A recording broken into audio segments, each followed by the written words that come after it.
ഇന്ന് കർക്കിടകം 1. ശിവോതി തയ്യാറാക്കാൻ ആരും മറക്കരുത്. പാർവതീദേവി കുളിച്ചു വരുമ്പോഴത്തേക്കും ഒരുക്കി വെക്കുന്ന ഒരു ശിവോതി ചടങ്ങാണിത്.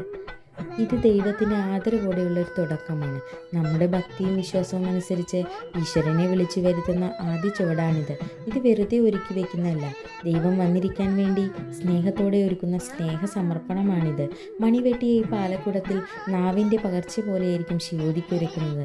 തിലകത്തിന് ഉപയോഗിക്കുന്ന ചന്ദനത്തോടെയാണ് ഈ 3 രേഖകളും വരയ്ക്കുന്നത്. ഇത് ത്രിമൂർത്തിയുടെ പാദങ്ങളെയാണ് പ്രതിനിധീകരിക്കുന്നത്. ശ്രദ്ധയോടെയും ശുദ്ധിയോടെയും ഇവ വരയ്ക്കുമ്പോൾ മനസ്സിൽ ദൈവത്തിന് നമസ്കാരം ചൊല്ലുക. ദേവാലയത്തിലായാലും വീടുകളിലായാലും ശിവോതി ഒരുക്കുന്നത് ആചാരപരമായ വിശുദ്ധ കൃത്യമാണ്.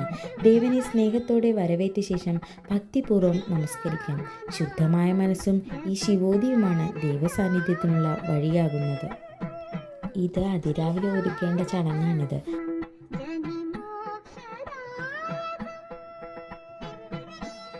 ഹരേ കൃഷ്ണ. സർവം ശ്രീ കൃഷ്ണ അർപ്പണമസ്തു.